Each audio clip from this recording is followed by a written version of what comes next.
This is a Radical Rant podcast.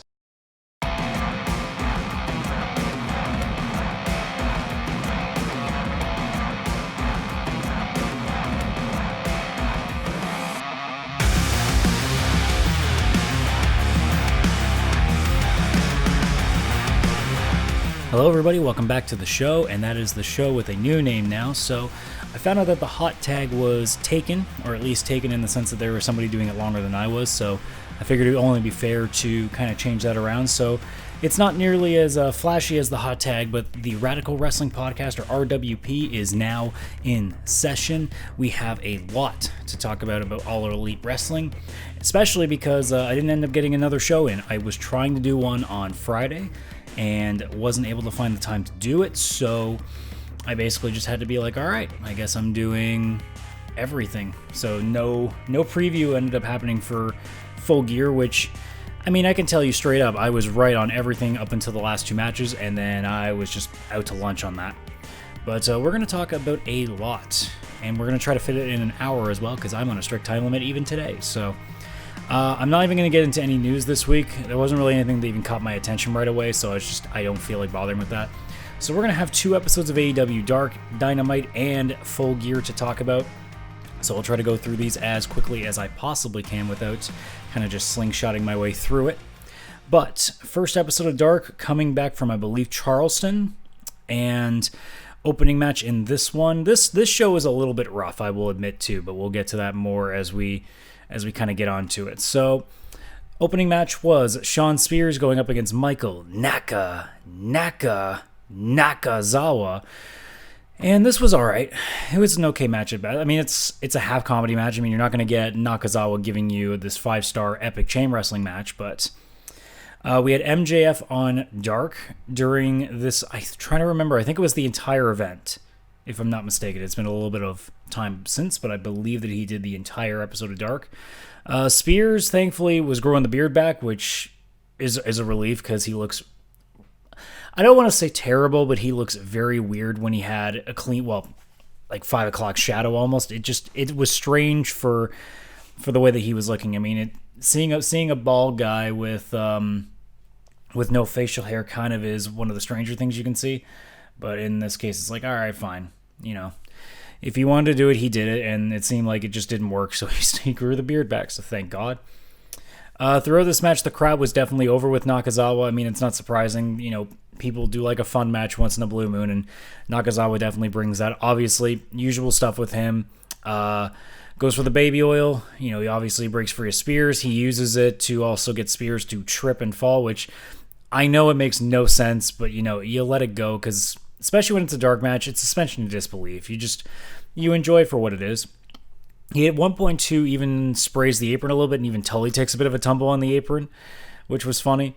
But otherwise, there wasn't too much to speak about in this match, like Spears just showing a little bit more of an aggressive side.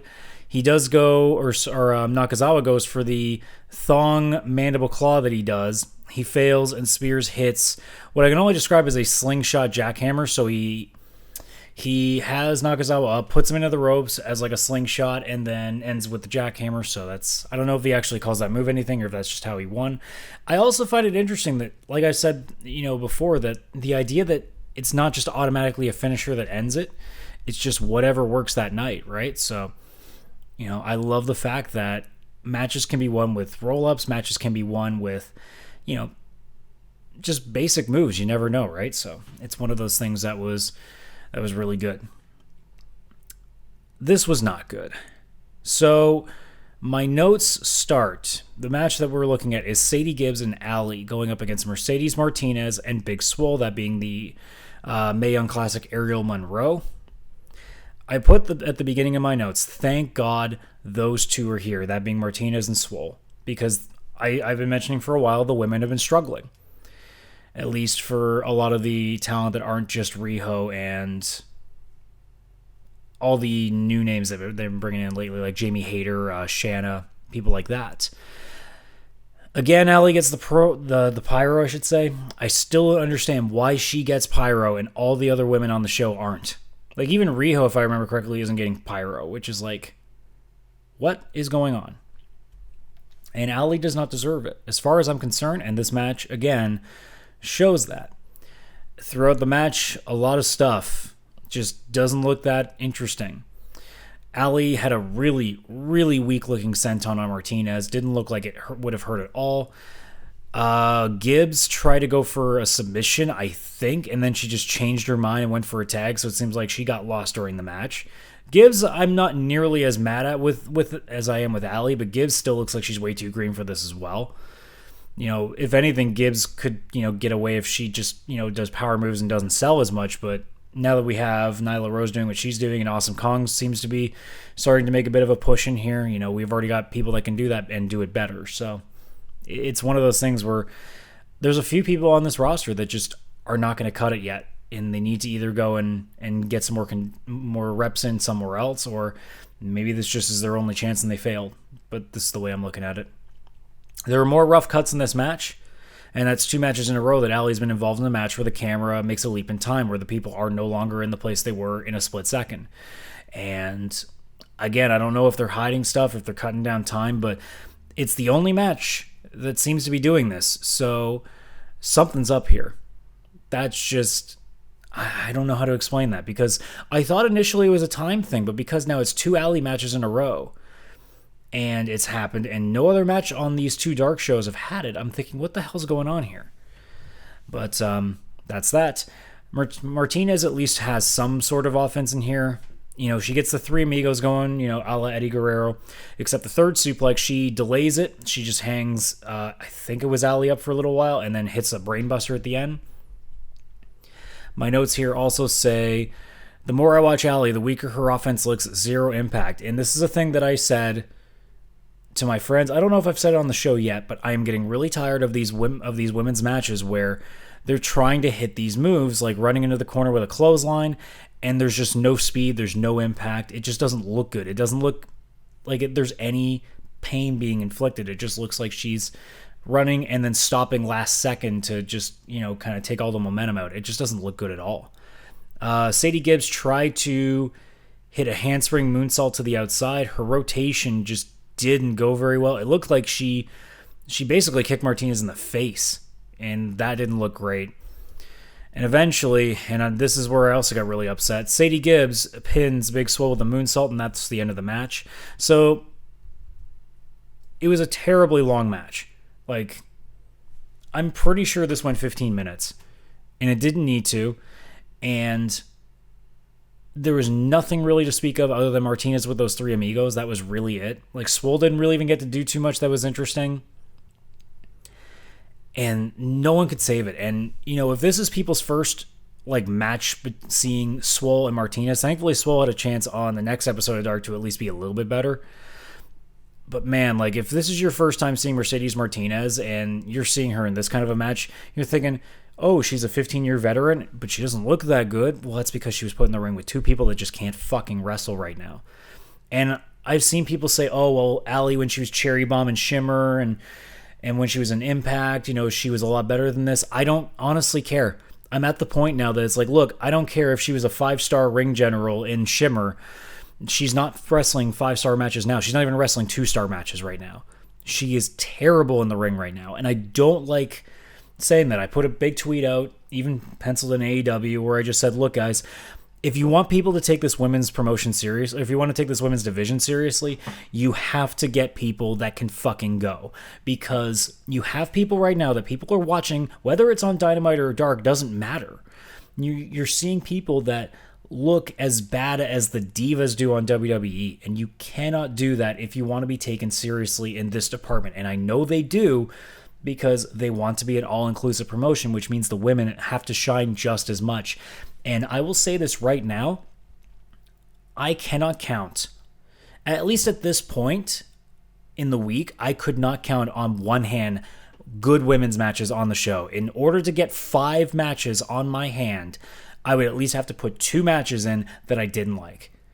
Now I finally got 2 more in this entire week, but the fact that I would say the average men's match in AEW right now is somewhere around a 3.5, and the average women's match is a 2 or a 2.5 is not good at all. And that needs to change real quick. We get a quick promo after the match with Britt Baker talking about her match with Priestley. Nothing too special to speak of here.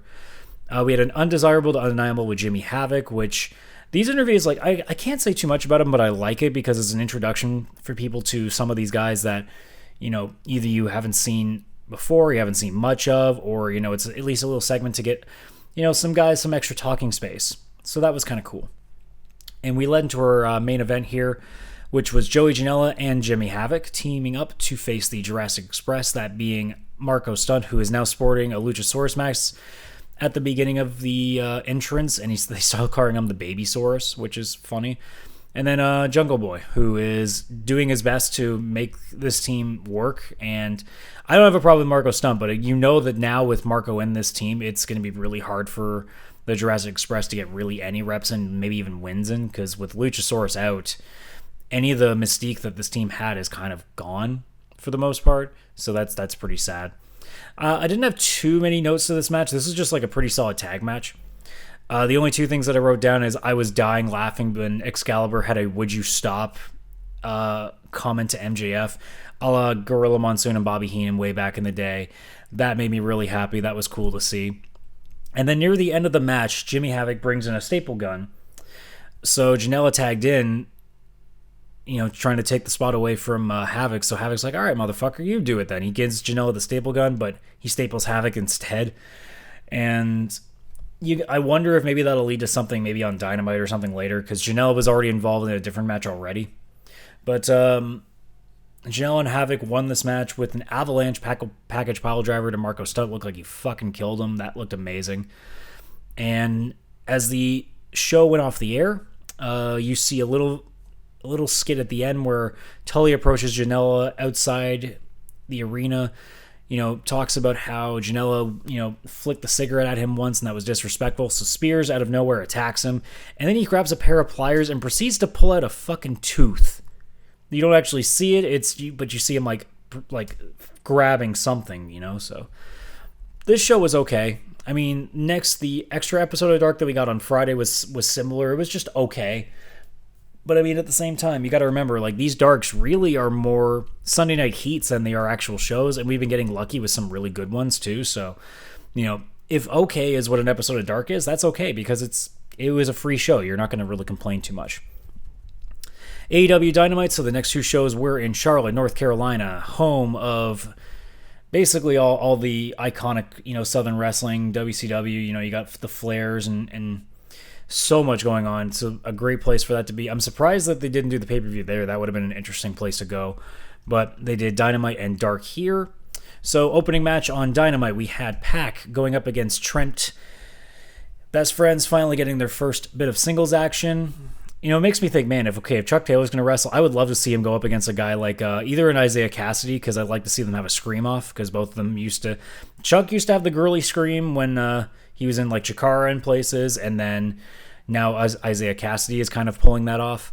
I would love to see those two, or I'd love to see Chuck Taylor up against Nakazawa. That would be interesting, because I remember all the matches in Chikara that he used to have. Like, you'd have Taylor up against, like, I remember them doing when they went to Ottawa once. And that made me really sad too, because Chikara going to Canada was a big deal to me, but they didn't go to anywhere local to me. And they had a match in Ottawa, and Chuck Taylor faced Archibald Peck, who is it R.D. Evans? And he used to be a writer for WWE for a little bit, and then he quit. I think he's the guy that got fired for Bret Hart's speech, I want to say. I think that's what it was. But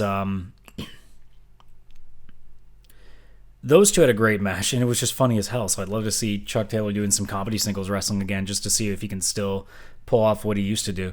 But either way, Pac and Trent going up. This is actually a really good match, and I like the fact that, like I said earlier, Trent getting a singles match too is nice to see.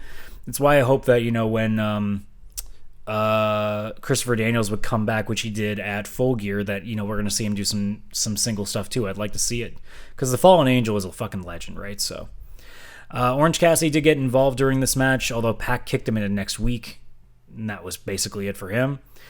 Trent actually had a really good looking spear on the outside. Edge would have been very proud of that one. He also did a really good swinging DDT, packed with that fantastic sell. I can't remember what match in NXT this was, whether it was him against Sammy, whether it was that four-way with Tyson Kidd, Sami Zayn, and was it Tyler Breeze, I think? Either way, like Pac, when he does those DDTs, he goes right back up to his feet and then just falls, just takes a like a flat bump, and it looks so good because it looks like he's just out like a light. Now, the end spot was a little bit confusing. So Trent is lying. Actually, sorry, I should say, they were on the outside. Trent was on his feet, leaning on the apron for a good 10 seconds. And then Pac throws him in. And Trent also lies down in the corner for another 10 seconds. So Pac can hit the Black Arrow. So that was already a little bit weird because I thought Trent had plenty of time that he could have moved. That's what I thought they were going for.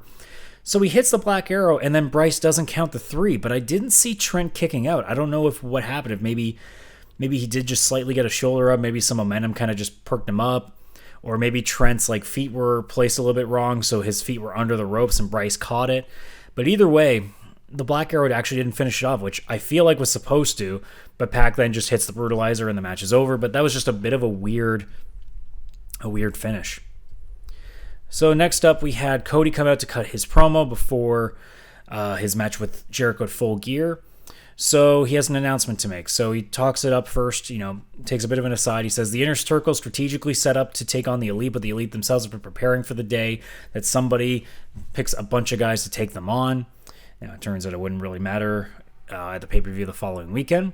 He also brings up guys like Eddie Graham, Bill Watts, Dusty Rhodes. They were legends. People revered them in the ring, but there was also something controversial about them. They were all challenging for titles or trying to be a star while being management of the promotion they were working for. So he says, look, I understand that, people are looking at me like, why are you getting a title match? Is it because you're an executive vice president, you're putting yourself in there?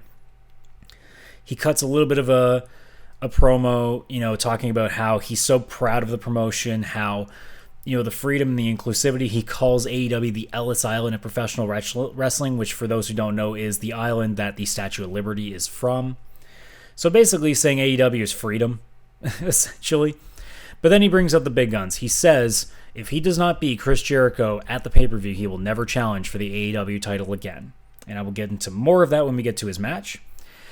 He goes crazy talking about how, it's not about his father, it's actually about his mother, his wife, his sister, and he starts breaking up like he did when he talked about Dustin Rhodes, where he didn't need a friend, he needed his older brother.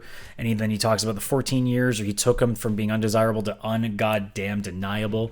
Calls Jericho a stupid dick for calling him a millennial bitch, reminding Jericho that his father was also a famous hockey player. So there was a silver spoon with Jericho as well. This promo, a lot of people have been talking about as being the best promo in the company so far. I disagree.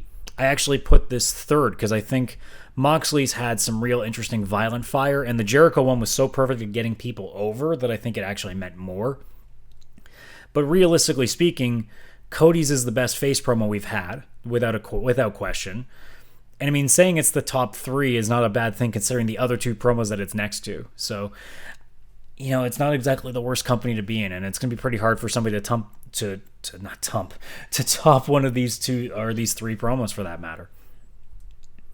Next up, we had a bronze medal matchup. So this was the guys eliminated in the semifinals. The winner of this was going to go into a triple threat tag match for the tag titles at Full Gear. So they'd be joining the Lucha Brothers and SCU. So this is Private Party up against the Dark Order.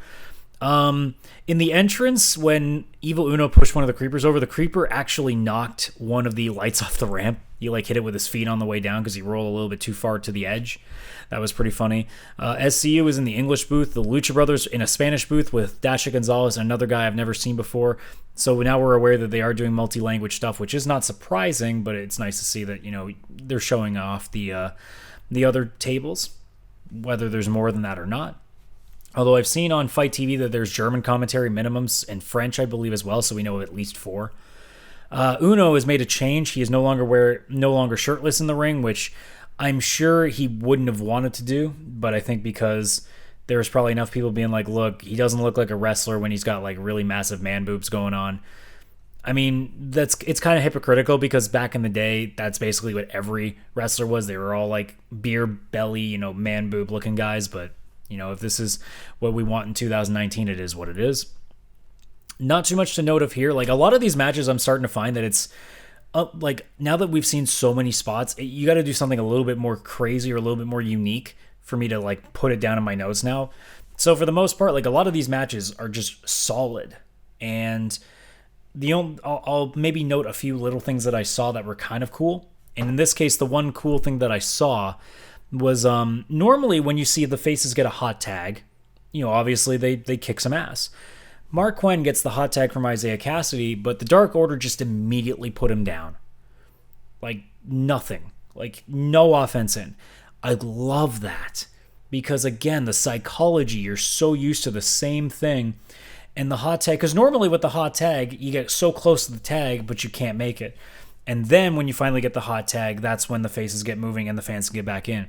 This time, they do that, get the hot tag so the fans are in, and then they shut them back down again. And that's so smart because it's that unique stuff that you're so used to never seeing, and it comes through.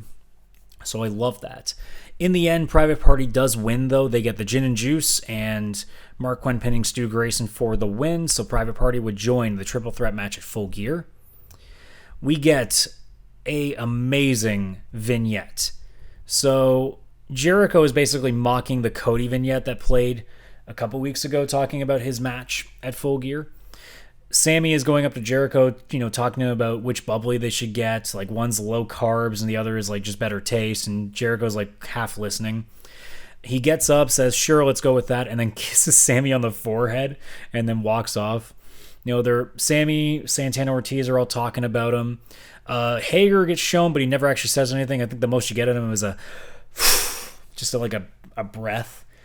Jericho's in a tub with like a blue light on. He's got bubbly in the side of the tub. He also grabs another one and starts drinking that.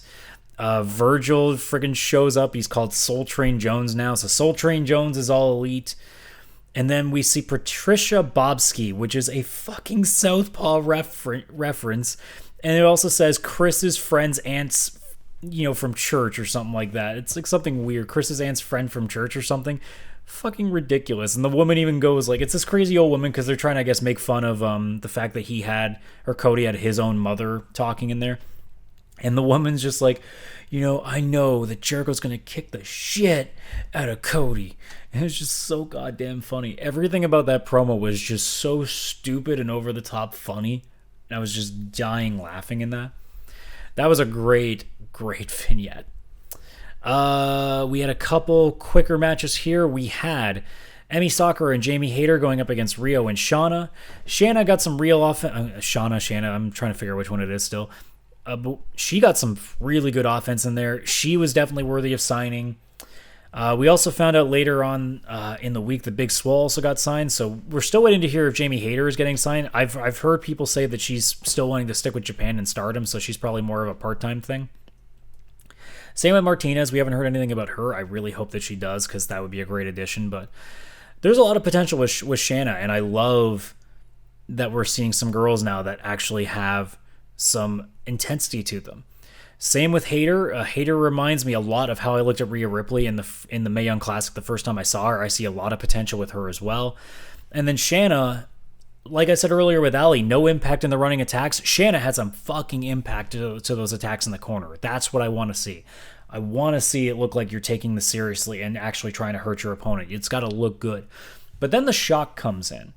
Emi Sakura cradles Rio and actually wins. Now, this makes you think, okay, well, Rio probably wins at the pay-per-view, but AEW's done a fantastic job at making you think things and then switching it around. And we'll get to that when we get to the review of that. We still got more stuff to go through here. We get a quick Brandy vignette looking like almost like a sacrificial woman here. Like she's trying to, like Awesome Kong is like the devil and she's sacrificing women wrestlers to the devil. And it was weird, but it looks like we were going to get them soon, and we did at the pay-per-view. So we have two more matches left on the card. So we had Shawn Spears back again with Brandon Cutler. It was still a bit of a squash, although Cutler did get some offense in. Really cool thing. Spears was hanging in the ropes on the apron, and Cutler leaped from the ground all the way over the ropes to a leg drop while Spears gets to the apron. That was pretty cool looking. Spears was, again, really aggressive in this match. A lot of, just really violent attacks, using all sorts of things on the outside to try to just inflict as much pain as possible on Cutler. And he does beat Cutler with the Death Valley Driver. It wasn't like a total squash, but again, it's showing that Cutler is definitely an enhancement guy, at least for a while. I imagine, at some point he'll end up going against MJF because MJF is the one that's really getting on his case. Either that or Sammy Guevara, because both of them are.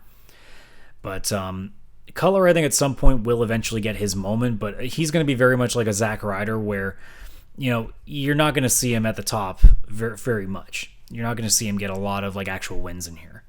Post-match, Spears goes to Death Valley Driver Cutler again, but this time on a chair, and Janela makes the save. We go to a commercial break. I knew, they're showing in the back, and because sometimes when the commercials, you get the side window while the commercial's playing, so you can at least see what's going on. Jericho was wearing a Michael Nakazawa t-shirt, which was weird. That was just the one thing I noted. We had a promo for Moxley and Omega. The countdown to Full Gear was kind of interesting because it was just basically like a 35, 40-minute, promo for the three big matches on the card. It being the Bucks up against Santana Ortiz, Moxley and Omega, which they showed part of here, and then Jericho and Cody. The one thing that I noted from that promo with Moxley and Omega is that Omega was joking that Moxley is like, were you really disappointed that this was that this is a lights out match? This is all you're good at. What were you going to do? Were you going to chain wrestle me, John? You're going to do some suplexes? I love that. That's the fire from Omega that we need, and it's why I think that's going to get him over faster. And it's why I'm half hoping that at some point in the next 6 months he snaps and goes heel and goes full cleaner, and that's when he can really get the douchebag over the top side of Kenny that I think can really win the fans over, kind of like what Rock did when he first turned heel. Main event on Dynamite was Chris Jericho and Sammy Guevara going up against Hangman Page and Kenny Omega. This was again a really solid match, just solid tag match. This is a show where nothing stood out really, but everything was just relatively good. Guevara came out with the Tyler Breeze homage selfie cam, not obviously on a selfie stick, just holding his phone normally. In the match, Hager getting involved with a club to Omega as he went for a tope. Sammy by the end of this match was just fucked up because his chest was just lit up from all the chops that he took. Hager takes really his first bump since being in the company now that his Bellator match is over, which I believe, if I remember correctly, ended in a no contest because Hager was accidentally hitting some really low shots. I believe that's what I saw. He takes his first real bump, though, here in AEW. Omega hits a tope. Page follows it up with that moonsault from the top to the outside. But the match doesn't end properly. Pac low blows Page again, and Jericho hits the Judas effect for the win. After the match, Pac leaves. Inner Circle starts attacking Page and Omega. Cody comes up and makes the save. MJF sneaks up from behind, also cheap shots Hager and Jericho with a chair when they tried to get away. Jericho gets thrown back into the ring. Cody hits the crossroads. Moxley then comes out of the crowd with the barbed wire bat from under the ring, I believe. Kenny goes to grab the broom again while Jericho and Cody are brawling on the ramp. This is an absolute shit show. My notes are all over the place here. They go onto the... Was it they were on the stage when this happened, when they had the weapons, or were they in the ring? I can't remember. But either way, Santana and Ortiz ruin that. The Bucks come out to make the save. They try to powerbomb one of the Bucks off the stage. I can't remember which one it was. But Kenny and Moxley take both of them out, and then they resume their brawl on the stage. Nick climbs the top of the stage, the entrance tunnels, and he dives off onto everybody. Jericho knocks down a cameraman during the bump, the poor bastard, and the brawling would continue as the show ended. So that was an alright show. Good go-home show to at least show that everybody's trying to fucking kill each other. But that was fun. We get our bonus AEW Dark, which I'm trying to figure out why they did this on the Friday. Because I thought, okay, there must be some implications for Full Gear here. Nope, there was not. And I'm wondering if maybe they did Dark matches at Full Gear, but it doesn't look like they did unless they taped a couple matches during the time that they were showing the buy-in before they did the Priestley Baker match, maybe, or maybe they started even earlier and did some matches. I don't know, but I'm wondering to see what they're going to do Tuesday now. Maybe they are going to do some Dark matches from the Full Gear set, but who knows. First match was Hikaru Shida going up against Big Swole. Arn Anderson came out to do commentary on this match with Excalibur and Golden Boy. The audio was a bit rough. I don't know if the mics were like input wrong or if something just wasn't coming through the mixer right, but it sounded not that great. It was okay. Like the commentary was not that much. Arn doesn't come off like a commentary sort of voice, so you're just going for the old school tips and tricks from the veteran. But yeah, there was nothing too spectacular with this match. This is just a really fine match. Like the fans got really behind it. They liked both girls. They're really over on Shida, it seems. Shida is looking like they're setting her up to be the next challenger for Rio. She may actually be the one that wins, but we'll see how that goes. But yeah, the fans are really behind this match. Just a solid women's match, in compared to other things. This was not a good women's match. Nyla Rose and Leva Bates teaming up to take on Shalandra Royal and Shazza McKenzie, both from the Women's Casino Battle Royal. Chuck Taylor joined on commentary for the rest of the night. I thought he was going to finally have the chance to say shit live, but he didn't take that chance. I guess because it's not on Dynamite, it doesn't count. This match sucked. Look, Nyla did her job. It was like a handicap match. She never actually tags in Bates. At one point, Bates just starts reading a book in the corner while drinking from a Starbucks cup. But this is a straight-up squash. No real offense in this match from Royal and McKenzie. I mean, they tried, but it didn't really do anything. Which, again, I'm weirded out by because Rose wasn't no-selling everything before. And now all of a sudden she's no-selling. It's like, what's going on here? It's not consistent, so it's a little bit weird. But this match was boring, and the fans clearly saw that because there was basically no noise the entire match. So that's all I'm going to say about it. It was just a squash. Nyla wins with the rolling senton bomb, whatever that is that she does. Oh, sorry. She had, I believe she had both of them lying down, and she did like a swanton, essentially, on them. I think that's what it was. But yeah, this match was not good at all. Final match on this episode of Dark, SCU and Shima, that being Scorpio Sky and Frankie Kazarian. They will go up against the Hybrid 2 and Kip Sabian. I have no notes for this one except for one thing. Shima on the hot tag he grabs Angelico's arm and slaps Evans with Angelico's hand in the corner. He eventually piled all three guys on top of each other and did a diving knee drop on all three of them. That looked cool. But for the most part, again, like a lot of notes that I take with these matches have more to do with cool things that I saw. And I mean, generally speaking, if I'm seeing the same thing from these guys, it's not that interesting anymore. It's just cool stuff that is just not notable. Like anything Evans does for the most part is the same stuff. Like the double team move that he does where he gives his leg to Angelico and Angelico spins him for a 450 from the ring. That's kind of cool, but again, it's happens every match that they do, so it's not a notable thing. But yeah, this match was a fine tag match, and it's a good way to kick off go home on this episode of Dark. Shima eventually gets the win by getting a meteor on Kip Sabian. So Shima getting a win in the column, and TH2 and Kip Sabian continuing to have their losing ways. So we get to Full Gear. And like I said, when I did my predictions with my friends, I obviously didn't do this here, I can tell you, and being 100% honest, I was fine till the last two matches, that being the Lights Out match and the championship match with Cody and Jericho. Those are the only two matches I got wrong. Although I think for the most part, these are pretty obvious matches. The only one that I was half unsure about was Paige and Pac, because I thought, what are the chances that Pac wins again and Paige just gets really pissed off about it? Because Paige has been half teasing going heel, but I think Kenny will probably be the first to. We'll see what happens. Opening match on the buy-in, Britt Baker and B. Priestley. Taz and Golden Boy were joining Excalibur for the buy-in. It was nice to see Taz back. I was really happy. We were actually talking, me and my buddy John, who was watching this with me. We both loved seeing Taz on that one episode of Dark in Philly.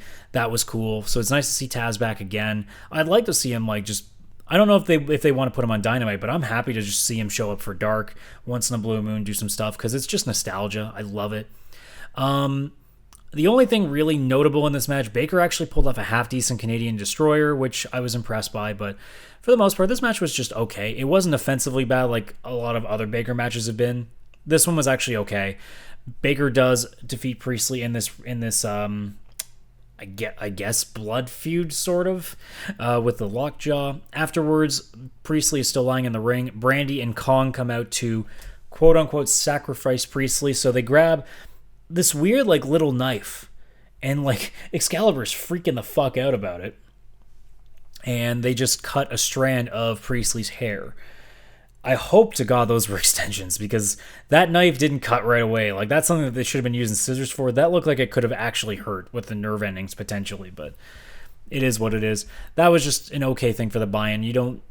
It's weird because I wish they would put actually a much better match on the buy-in to get really things going, but it is what it is. So we open up the actual show with Santana Ortiz going up against the Young Bucks. I like that Santana Ortiz, putting roots to where they're from.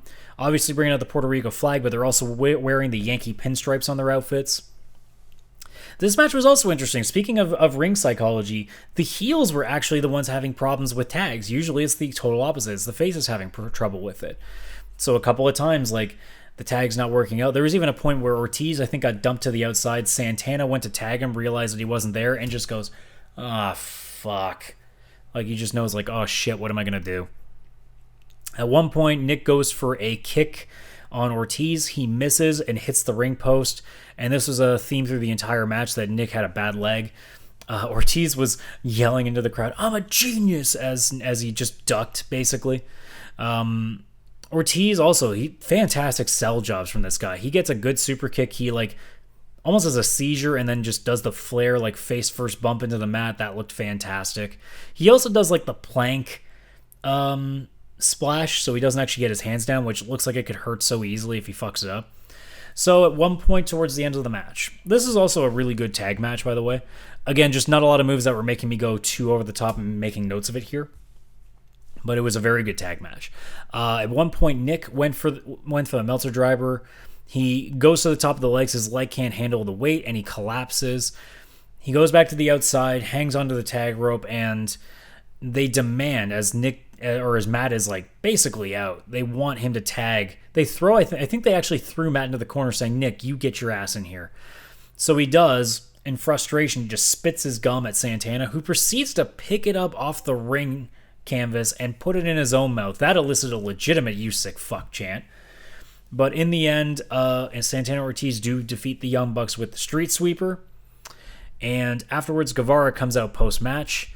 They attack the Bucks, and then the Rock and Roll Express, finally, who were there and almost got involved earlier in the match, they come out, including a motherfucking Canadian Destroyer from Ricky goddamn Morton and a suicide dive, although the guys held the ropes out a little bit for him.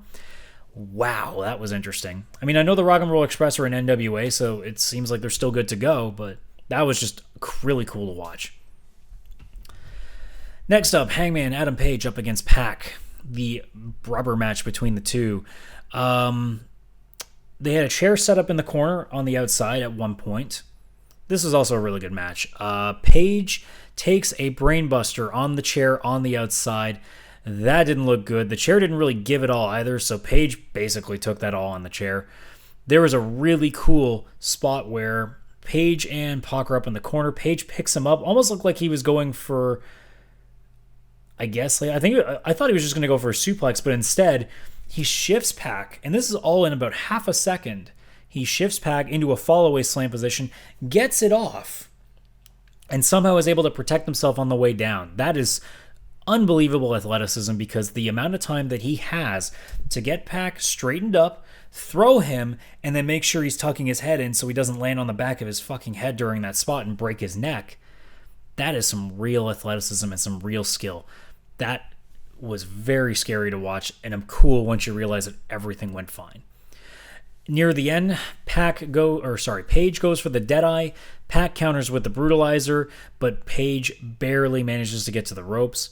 And at one point, they do the whole thing again where he goes for the buckshot lariat. Pac just backs off, gets in Bryce's face, and he goes for the low blow again, but Page actually catches him this time, does a ripcord shot to the face, hits the Deadeye, and Page finally gets a victory over Pac. Very good match. Very good psychology as well. Next up, we had Shawn Spears going up against Joey Janela. This was okay. This one was fine. Nothing too crazy on this one. Other than Spears actually taking Janela's hair, tying it with it looked like a bow tie knot in the rope. Janela had to seemingly rip his hair out of it. I don't know if maybe he left enough give that Janela just could have pulled his hair through it and it would have been fine. But that was really cool. Spears using a Well, at first, Excalibur called it a Scorpion Deathlock, but, Spears is Canadian, so it's clearly a sharpshooter. JR corrected him on that, and I'm like, thank you, JR, for that. Really cool spot. Spears sidewalk slammed Janela on the turnbuckle. And then I think right after that spot, I may be wrong, he goes to expose the turnbuckle on the opposite side to get Hebner away from sight so he can spike piledriver Janela with Tully's help. I don't see why they needed to do that. It was a spike piledriver on the outside. I don't think Tully really did anything to add to it. I think he could have just piledrived Janela on the floor. It would have been fine. But Janela throws him back in, hits the Death Valley driver, which apparently seems to win a lot of people matches. I think everybody needs to start using that as a finisher. They might win some matches. And Spears gets another win, which keeps putting him up there. He's on a roll now. So we'll see how that goes. It also makes you wonder because Cody did say in an interview on, I think it was the Q&A call about the pay-per-view, where he did mention that they're hoping to have, he didn't want to call it a mid-card title, but basically like an intercontinental level title, probably in the next month or so. So we may see it being fought for towards Christmas. We don't know, but we'll see what happens. After this match, we had a quick interview with Kip Sabian where he's just being a bit of a dickhead, and then he talks about how he needs some more people that he can trust, and he brings up Penelope Ford, which is Janela's old girl that he would go out with. So that will probably lead to a feud with those two. Next up, we had the triple threat tag match for the AEW World Tag Team Championships. SCU going up against the Lucha Brothers and Private Party. This was all over the place. I was surprised it actually wasn't near. I'm surprised it didn't go with a tornado tag, to be honest. I figured with a three-way tag match, and these three teams specifically, they're just going to go nuts. No, they actually had a proper tag rope match. Few notable things. Phoenix is a fucking madman. That's all I got to say about that. Jesus goddamn Christ. That guy, I do not know how he, A, hasn't broken both his legs and can't walk anymore, or hasn't died from breaking his neck doing some of the shit he does. The only thing I note in the match before the end, Kazarian, again, tried to hit the Hurricane Rana on the outside. This time he didn't do the apron spot because he learned from that. He still just doesn't stay up in the air, so he doesn't really hit a good Hurricane Rana, and it looked like he fucking hit his head on the floor. So it's like, great. Like, man, you got to stop doing that move. It's not working for you. And to add insult to injury, Mark Quinn doing the, I don't know what you call it. Like he runs to the ropes from inside the ring, and he's facing forward and then does a 180. Like you would say it's a moonsault by the end, but it's a rotating moonsault, I guess, or something like that. I don't know what they specifically call it. But when he goes to hit, because I can't remember who was with him on the outside. I'm pretty sure it was one of the Lucha Brothers. Quinn hit it, but he didn't rotate all the way, or he rotated too much, regardless of how it is. He looked like he kneed Kazarian right in the back of the head. That didn't look good. Oh man, that was not a good night for him. But at least they finish off. I actually forgot to note down who they pinned actually in this, but they do get the SCU later off, and they do retain the tag titles. The Lucha Brothers actually attacking SCU post-match, so it's making it obvious that the Lucha Brothers are a bit heelish. I mean, normally, when the wrestling in, say, AAA, Pentagon is the bad brother and Phoenix is the good brother that doesn't know that they're being bad because he just loves his brother that much. But they attack SCU post-match, and then the lights go out, and I'm thinking, oh, is the Dark Order coming out and doing something? But all of a sudden, you see another guy dressed as Pentagon. Well, it's not Jericho this time. As soon as they did a quick shot at the face of this Pentagon, I knew immediately it was Christopher Daniels. So Daniels comes out, beats the shit out of Pentagon, hits the fallen wings, or the Angel's wings, sorry, and he takes off the face paint, revealing he also has the fallen angel face paint on over his eye. So I feel like we might be seeing some fallen angel Christopher Daniels coming back, which I am more than okay with. Last three matches on the card, though, but like I said, this is a fantastic tag match. Every match on the card was pretty good, actually. I'm not going to lie here. In my opinion, the best match on the card, and this will get some like eyebrow raises, I guess, but this is for a very specific reason, and we'll get to that near the end. Riho going up against Emi Sakura. This was a really, really good women's match. I'm trying to think, would I take this as the best one? Because I really like the Joshi six-man. This might be the closest we've gotten. I actually think that the psychology in this match is probably what puts it over. So you know what? This is the best women's match right now that AEW has had. and because the psychology in this match was so good. Lots of constant stuff. Sakura constantly hitting or trying to hit tiger suplex variations. A lot of Sakura just unbelievably taking it to task, like showing that the teacher has all the tricks. Riho just taking all this punishment, hanging around, doing all these stomps. She gets one specifically on Sakura where she's hanging from the turnbuckle on the outside and does the stomp onto the apron. That was really good. At one point, Sakura, I thought this was over. She hits the Vader stomp, not even the Vader splash. She gets a 2.9.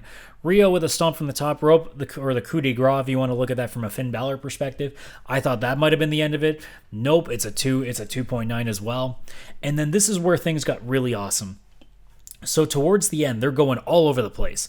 A lot of different cradles. You keep thinking, because a lot of matches get won from Riho by roll-ups, and here comes Sakura doing all these roll-ups too, and they just are going back and forth.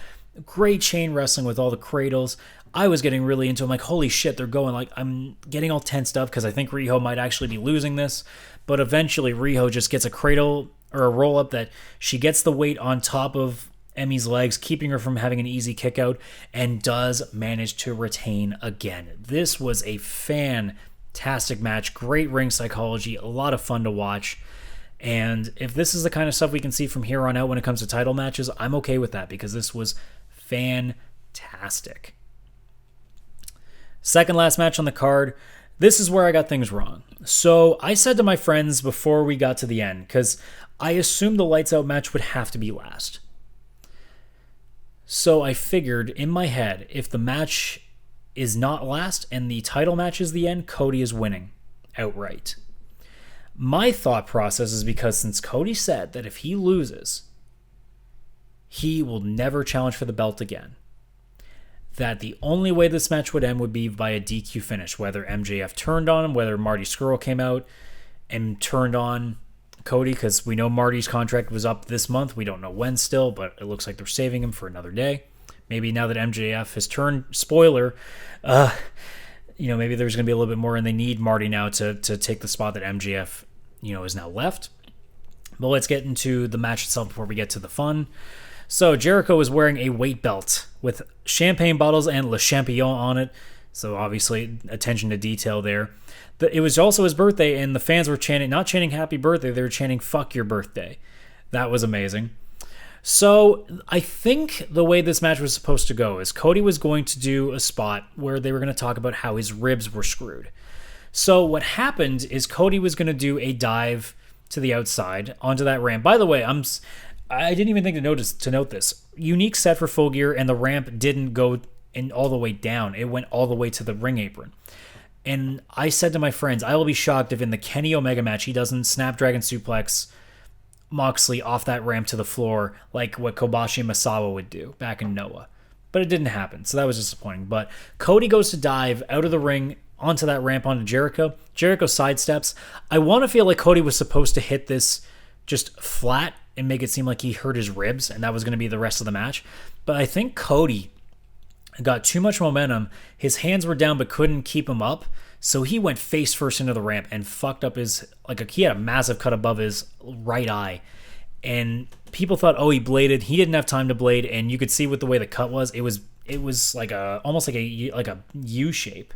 So you knew, oh shit, no, he straight hit that ramp. So he was bleeding for a while. They had to stop for a moment to probably put whatever the coagulant is on top of it, or whatever, I don't know what they call it. Whatever they put on there to kind of sticky up the wound faster so it doesn't really gush. But that looked bad. You look at because you couldn't tell properly from the initial angle because Jericho was in the way. When you got the alternate angle, it looked bad. Man, that looked painful. So at some point in the match, Jericho's on the outside and Cody's mom slaps him a couple times. I don't know why that's not a DQ, but it is what it is. Hager at one point hits Cody. Aubrey doesn't see it, but she sees Cody down and Hager nearby, so she's like, did you do something? She tosses him. That's when I figured something was going on with MJF. And I was right and I was wrong at the same time. But at one point, Jericho, during the scuffle with Hager getting back tossed. He hits Cody with the belt. That gets a near fall. Cody manages to hit the crossroads. That gets a near fall. And then the ribs come in handy. Jericho gets the Lion Tamer. Cody manages to get to the ropes, but Jericho eventually gets another one in. And MJF teases throwing in the towel and then eventually does. And you're thinking, oh, great. They're doing the spot where Cody's going to turn on MJF because he's going to be so frustrated with him. And they keep doing it because Jericho leaves, celebrates with the boys, has some bubbly. They leave. MJF and Cody are in the ring. And MJF is on his knees pleading. He's like, dude, I thought you were I thought you were going to be so hurt that you couldn't come back.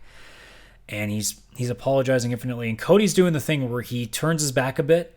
Looks like he's about to punch the guy. He turns back, taps MJF on the shoulder, and then MJF kicks him dead in the nuts. And I'm surprised that they did it early, but then again, at the same time, I'm not. Because everybody expected, no, they're going to slow burn it. And they had him turn right away. And at one point, people were trying to figure out if it's a plant or not. I think if it's a plant, that's great on AEW. Otherwise, the fan had a good shot. A fan threw his drink at MJF, a la WCW days. The reason that I thought it was real is because security was on him real quick. But people were saying, well, they could have just had that set up properly too. I don't know. Either way, it looks fantastic on camera. But we now have a spot open for MJF. And now we know that Cody will probably be facing MJF in a blood feud match, probably on the next show. I would imagine in February if they're going every 3 months or so. And then obviously Double or Nothing being in May. So we'll see what happens then. But that's what we're looking at. So, last match on the card. By the way, the championship match is pretty damn good, too. I guess I should say that as well. The last match on the card, the Lights Out match. Jon Moxley up against Kenny Omega. Now, I have a bit of a bone to pick with these matches. Because, one thing. If this is truly unsanctioned, if this is not something AEW wants their name on, why is the watermark still on the screen?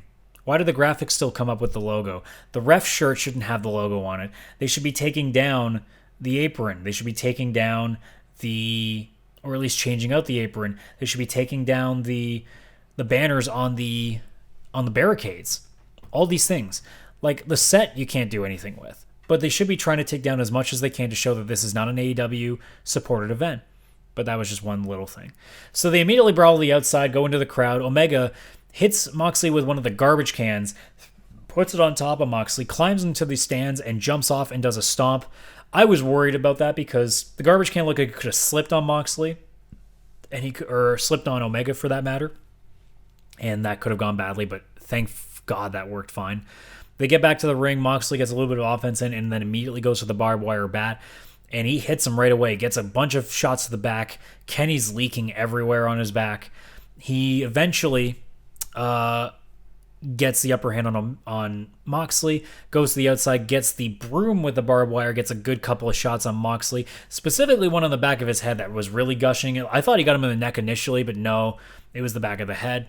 He then lies Moxley down, starts sweeping his back with the barbed wire on the broom. That was awesome. More offense, then Kenny goes to the outside, brings out a board full of mouse traps. He's the one that gets slammed on it. I don't think that's actually that bad because the mouse traps, it's not like they were slamming on his fingers because there would have been room for the mouse trap to go, but because he's lying flat on it, the mouse traps probably just click, but nothing really moves until he actually leaves that mouse trap, so it's okay. But that was still looking the sound is all you needed really, so it looked a lot more painful than it probably was. Moxley then brings out a massive link of gold chain. He slams Omega several times on that. He then goes to grab an ice pick or a screwdriver from the ring. He goes to stab Omega when he's in the corner. He shoves it deep into the turnbuckle instead. That looked cool. Kenny then hangs Jon Moxley with the chain. I like what CM Punk did to, I think, Raven with that dog collar match in Ring of Honor. Then, I don't remember if this was before or after. Kenny did ice pick Moxley on the ramp. I think this is actually later. Omega goes for a bag and he brings out a piece of the broken glass from that table that he got DDT'd on. He cuts the webbing of Moxley's fingers with it. I don't think he actually did because I didn't see any blood. And then he dumps it all into a pile, stomps on it a bit, so it clearly looked like gimmick glass. It didn't look like it was sharp at all. He hits a sky high on Moxley, then drags him through the pile of glass, hits the sharpshooter. Moxley has to drag himself through the pile of shards to get to the ropes, eventually gets up to his feet. Omega then grabs more of that glass, puts it in Moxley's mouth. He gets suplexed in the glass first, but then V-triggers Moxley with the glass still in his mouth. Then they go to the stage. This is where Moxley does a little bit of a stab in the forehead with the ice pick. Then they go to the stage. He calls out the Bucks and Page, tells them to get something. The Bucks go, dude, no, we're not doing that. He tells them, go the fuck out there and get it. They bring out a chain of barbed wire. It wasn't a table. It was just a link of barbed wire. He tries to one-wing angel him on it. I knew that wasn't happening because the bump would have been way too awkward. He tries to V-trigger him then. That doesn't work. And then Moxley suplexes both of them on it. Luckily, it didn't look like most of them got cut on it, so I think they gimmicked it really well, so it didn't really get them too caught in it. You didn't see the link or the barbs actually like catching into their tights or anything, so it looked like they actually did a very good job of gimmicking it, so it wasn't too bad. They fight onto this sort of ramp thing, kind of like with the King of the Ring that Shane McMahon got belly to back suplex by Kurt Angle a couple of times through, and Kenny V triggers Moxley through that stage prop. Afterwards, they get to the ring. Moxley hits a paradigm shift. That gets a 2.9. He then starts deconstructing the ring. So he starts cutting all the cords to the canvas, rips it open, exposing the wood. He does a DDT on the wood, or Omega gets a DDT on the wood. Moxley kicks out. And then Omega misses a Phoenix Splash. And then Moxley hits the paradigm shift on the wood. And that ends it. And there was a good 5 minutes left in the show. I thought something might happen. It's just Moxley in the corner being like, that's what you fucking get. And that's how it ends. So for the first pay-per-view since Dynamite started, that was damn good. That was fun to watch. A lot of good matches on the card. You got stuff that you can lead into, so you know MJF is probably going to be the first guy that comes out tomorrow or Wednesday on Dynamite. You have Moxley set up. He keeps winning. Even though his record won't show it, he definitely has earned a chance to get a look at Jericho. You never know. And I feel like he has to be Jericho's next opponent, and I almost feel like maybe he's the one that does it because he's the one that isn't going to rely on needing friends. He's just going to go ahead and just kick the shit out of Jericho. That's what it looks like. I mean, I don't know who else they put in that spot right now because Omega is still losing matches. Spears wouldn't make sense going up against Jericho. It seems like Moxley's just the best bet for your next big opponent at a pay-per-view. But all in all, at this point, and these are just thoughts in my head. So like I said, I feel like Omega is now going to be playing the role again of like, I can't do the big match. And I think, again, I really believe that he might get one more title shot. Maybe it's double or nothing. Maybe it's even later than that. And he'll lose again and he'll snap, turn into the cleaner. That's what I think. I think Moxley is going to be the next opponent, pay-per-view opponent, I should say. There's obviously going to be another match in there somewhere, kind of like with Darby Allin getting a shot. But yeah, I think that's when it's going to happen. I don't know if it'll be on the next pay-per-view that this happens, but I think Shida is going to get a title match with Rio and actually win. I think Shida is going to be your first new champion since the initial champs. Tag-wise, the only thing that I can think happening before is Proud and Powerful, Santana Ortiz taking on SCU and winning that. That's the only possibility I think left, but I feel like they might pad that out. I think Shida might get a shot on Riho before Santana Ortiz will get a shot with SCU, only because Pride and Powerful have not had enough matches yet. And I think Shida having a big win, a couple of big wins now in a row, she has a little bit more fire in her, but we'll see what happens. But with that being said, guys, this was a fantastic show. And we'll see what happens with Tuesday, if there's an episode of Dark or not. Otherwise, maybe next week will be a little bit shorter. But we are just coming up to an hour. I am thankfully getting this done as quickly as I thought I would. So thank you so much for watching, guys. If you are here on YouTube, you can like the video, subscribe to the channel, and you can see more content there. Comment below and share the video with all your friends. If you're listening to on any audio platform, if you can rate this highly, please do so, and then also share this with your friends as well. If you're looking for other podcasts, I do 2 other podcasts on this very audio platform that you are listening to. There is the anime-related Church of Weeb, and at some point, I am looking to do a Radical Rant podcast, which at this point, I think Initially, I was going to do something about Fallout 76 with Fallout First, but that one just kind of fell through the cracks. I just haven't had time to do it. I might start doing something positive by just talking about The Expanse, which I finished recently and is a fantastic 3-season show so far, with season 4 coming up next month. Otherwise, there is also the VCR podcast, which if you watch on YouTube, you can see there. Otherwise, if you want to see the audio version of it, you can go to anchor.fm/VCR podcast. And if you're also want to hearing this in audio form, either of the 3 shows, you can go to anchor.fm/radical rants for all that information. Last but not least, if you want to follow me on social media, you can go to CS_Radical on Twitter, CS-Radical on Instagram.